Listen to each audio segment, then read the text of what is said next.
کہ اب بھی اگر محبتوں کی وجہ سے دل جھکیں گے تو ہمارے خاندان کی طرف ہی جھکیں گے۔ امام زین العابدین کے پاس گئے، امام زین العابدین اپنے حجرے میں بیٹھے، کہا جناب ایک بی بی حجر اسود کے ساتھ لگ گئی، آپ آئیے۔ امام زین العابدین رضی اللہ تعالیٰ عنہ نے فرمایا میں نے سنا ہے رئیس کی بیوی ہے، لوگوں کو تنگ کرتی ہے، چھڑا لے گا؟ انہوں نے کہا حضرت جی وہ بھی آیا ہوا ہے، وہ کہتا ہے اگر چھڑا سکتا ہوتا تو پہلے بھی چھڑا لیتا، مہربانی کرے۔ امام زین العابدین اٹھے، ان کے ساتھ گئے، اس بی بی سے جا کے کہنے لگے تو توبہ کرتی ہے؟ توبہ کرتی ہے؟ کہنے لگی کرتی ہوں۔ امام زین العابدین کے ہاتھ اٹھے، لفظ کیا ہے؟ یا اللہ تو جانتا ہے نا میں کون ہوں؟ لفظ کیا ہے؟ امام زین العابدین کی دعا سنو، دعا پر میں مولا تو جانتا ہے میں کون ہوں، میں کون ہوں؟ راوی کہتے ہیں امام زین العابدین کی زبان پر لفظ ہے یا اللہ تو جانتا ہے نا میں کون ہوں۔ بی بی دھڑام سے پیچھے گری اور کہنے لگی اللہ اکبر، دھڑام سے پیچھے گر گئی، اللہ اکبر۔ علی کا گھر بھی کیا گھر ہے کہ جس گھر کا ہر ایک بچہ جسے دیکھو وہی شیر خدا معلوم۔ اور میرے اعلیٰ حضرت فرماتے ہیں تیری نسل پاک میں ہے بچہ بچہ نور کا، تو ہے عین نور، تیرا سب گھرانہ نور کا۔ جناب امام زین العابدین رضی اللہ تعالیٰ عنہ کیا کہتے ہیں؟ یا اللہ تو جانتا ہے نا میں کون ہوں۔ ایک وہ تھے جو مٹ گئے، مٹتے ہیں، مٹ جائیں گے، مٹتے ہیں آدھا تیرے، نہ مٹا ہے نہ مٹے گا کبھی چرچا تیرا۔ ایک وہ تھے جو مٹ گئے اور ایک یہ میرے امام کا صاحبزادہ ہے۔ اور میرے دوستو وہ جو بات میں نے پہلے کہی نا، یہ اکڑے رہے، یہ ظالم اکڑے رہے، مر گئے۔ میرے امام کا یہ صاحبزادہ، ایک صاحبزادہ مدینہ منورہ کے ایک کونے میں، ایک نکر میں ساری زندگی۔ لوگ کہتے ہیں کہ امام زین العابدین کا حال یہ تھا نماز شروع کرتے اتنی لمبی نماز پڑھتے کہ بھول جاتے سارا زمانہ۔ امام زین العابدین نماز پڑھ رہے ہیں، گھر میں آگ لگ گئی ہے، چھوٹا بچہ آپ کا چھوٹا صاحبزادہ قریب سویا ہوا ہے۔ امام زین العابدین رضی اللہ تعالیٰ عنہ نماز پڑھ رہے ہیں، آگ لگ گئی، بچہ قریب سویا، لوگ آئے، شور مچ گیا، آگ بجھاتے رہے، بچے کو اٹھا کے لے جاتے رہے۔ نماز کے بعد امام زین العابدین نے دیکھا، فرمایا یہ کیا ہے، یہ خاک کس قسم کی؟ انہوں نے کہا حضرت جی گھر میں آگ لگ گئی تھی، آپ کو پتہ ہی نہیں؟ کہا کیوں کیا ہوا؟ کہا ہم سارا زمانہ آگ بجھا رہا تھا، آپ نماز پڑھ رہے تھے۔ فرمایا تم دنیا کی آگ بجھا رہے تھے، میں نانا مصطفیٰ کی امت پر دوزخ کی آگ بجھا رہا تھا۔ تم دنیا کی آگ بجھا رہے تھے، میں حضور کی امت کے لیے دوزخ کی آگ بجھا رہا تھا۔ تم دنیا کی بجھاتے رہے، میں دوزخ کی بجھا رہا تھا۔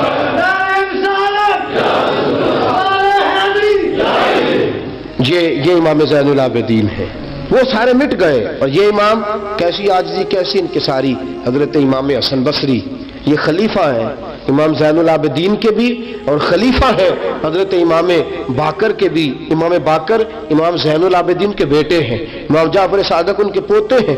حضرت امام زین العابدین رضی اللہ تعالیٰ عنہ کے بارے میں حضرت حسن بصری فرماتے ہیں کہ رات کا سناٹا تھا، کعبے میں اس وقت اتنا رش نہیں ہوتا تھا، میں قریب ہی ٹھہرا ہوا تھا، آدھی رات کا وقت ایک نوجوان کے رونے کی آواز آئی، یا اللہ میرے گناہ بخش دے، یا اللہ مجھے معاف کر دے، یا اللہ مجھے معاف کر دے۔ وہ چیختا۔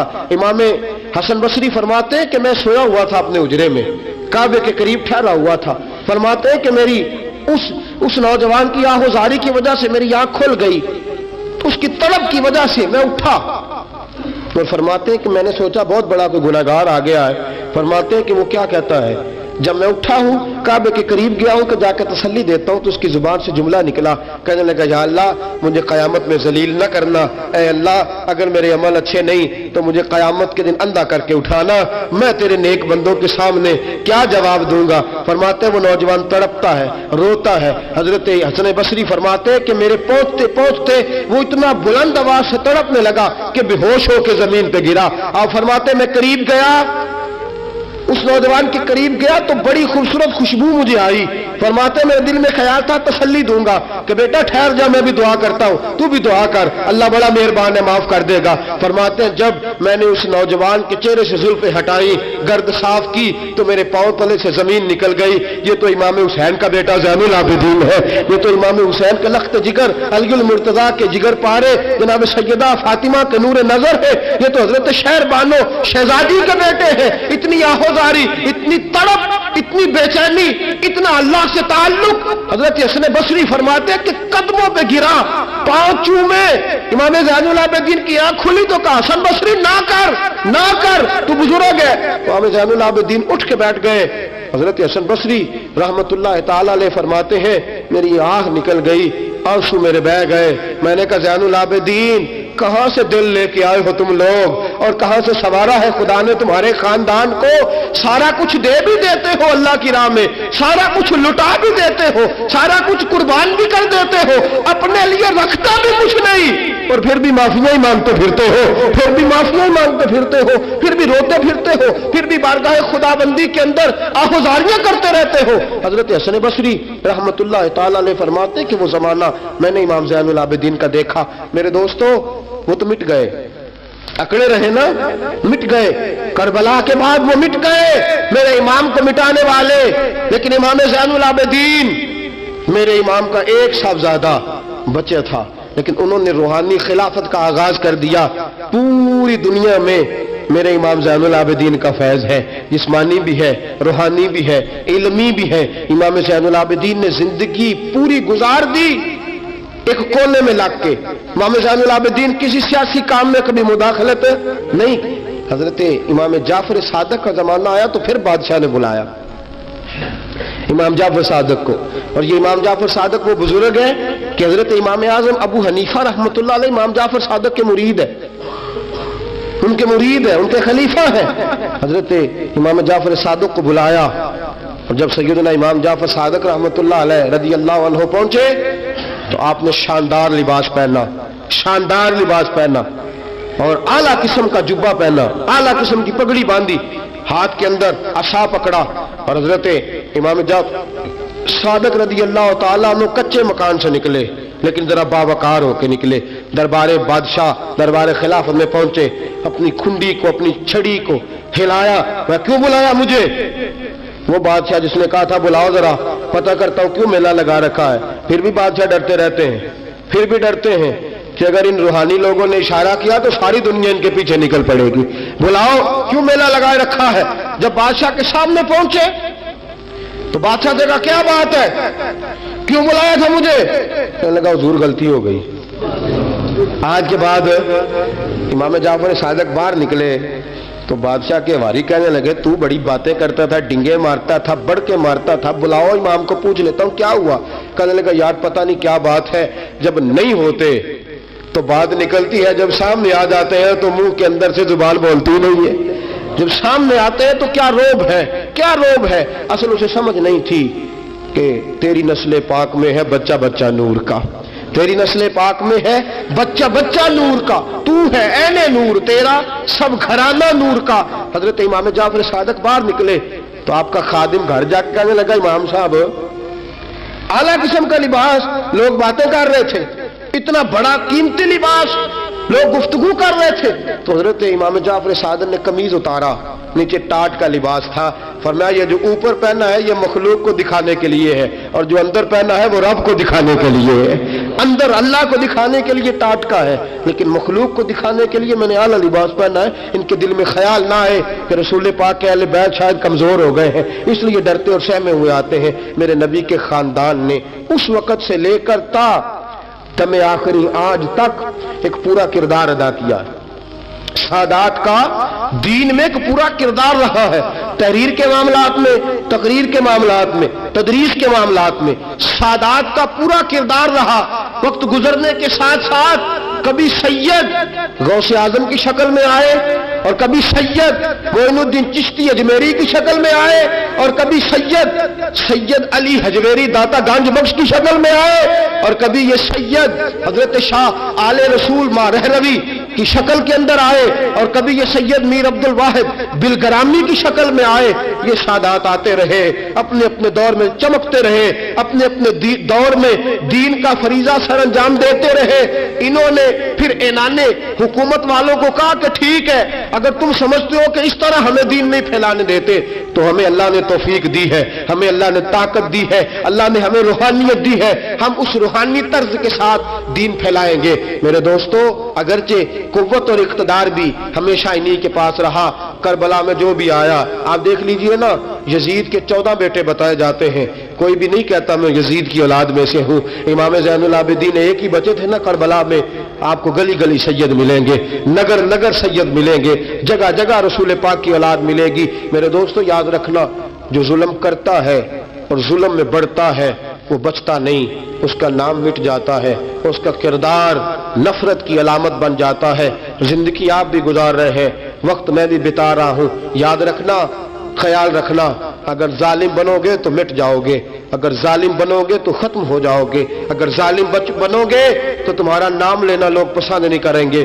ظلم کا نشان بن کے نہ رہنا, محبت کی علامت بن کے رہنا. اگر کبھی مار بھی کھانی پڑی تو وقتی طور پہ کھا جانا, تھوڑی دیر کے لیے مار کھا کے دیکھنا. کبھی کبھی مار کھانے میں بھی بڑی عزت ہوا کرتی ہے, کبھی کبھی مار کھانے اور برداشت کرنے میں بھی بڑا وقار ہوتا ہے. کبھی یہ بھی کر کے دیکھو, اس میں بھی ایک ذائقہ ہے, اس میں بھی ایک لطف ہے. میرے عزیزوں, جو ظلم کرے گا نہیں رہے گا, جو ظلم کرے گا اگر کتنے بھی اس کی ہاں اولادیں ہو جائیں اس کا نام نہیں چلے گا. جو محبت کرے گا, جو مار کھائے گا, خواجہ معین الدین چشتی نے بڑی مار کھائی, داتا علی اجمیری نے ہندوؤں سے بڑی مار کھائی, حضرت غوث پاک جیلانی کو بڑا ستایا گیا. یہ مار تو کھاتے رہے لیکن پیغام حق پہ ڈٹے رہے. جسے مار کھانی آ جائے, مار کھانی, بلکہ مولا رومی فرماتے ہیں جسے کٹنا آ جائے وہ بچ جاتا ہے, جسے قربان ہونا آ جائے اسے عزت مل جاتی ہے. جو برداشت کرنا سیکھ جاتا ہے وہ محبت کی علامت بن جاتا ہے. میدان کربلا نے یہ سبق دیا کہ اگر وقتی طور پہ مار کھانی پڑی تو ذرا کھا کے دیکھنا, لیکن کھانا حق کے رستے میں, کھانا حق کے رستے میں. اور ایک اور بات بھی ذہن کے اندر رکھیے, ضروری نہیں کہ کسی جگہ پہ کثرت ہو جائے, زیادہ ہو جائے تو وہ حق کی علامت ہی ہو. ہمیشہ کثرت حق کی علامت, اتبعوا سواد العظم والا معاملہ دوسرا ہے, لیکن کثرت ہمیشہ صداقت کی علامت نہیں ہوتی. یزید کے ساتھ تھے تو بہت زیادہ, لیکن کبھی بھی دل کے ساتھ انہوں نے یزید کی سپورٹ نہیں کی. تھے بہت امام حسین کے ساتھ, اس وقت تو تھوڑے تھے, لیکن ذرا آج تک دیکھیے کتنے ہیں جو امام حسین سے پیار کرتے ہیں, میدان کربلا سے لے کر آج تک. اور پھر کسی نے کہا تھا نا, انسان کو بیدار تو ہو لینے دو, ہر شخص پکارے گا ہمارے ہیں حسین. پھر دیکھنا صبح قیامت تک کتنے ہیں. حق کے نام پہ ڈٹ جاؤ, اگر تم ایک بھی ہوئے, دو بھی ہوئے, 10 اور 12 14 بھی ہوئے, رہنا حق پہ قائم رہنا. مار کھا کے دیکھنا, اس میں بھی بڑی لذت ہے.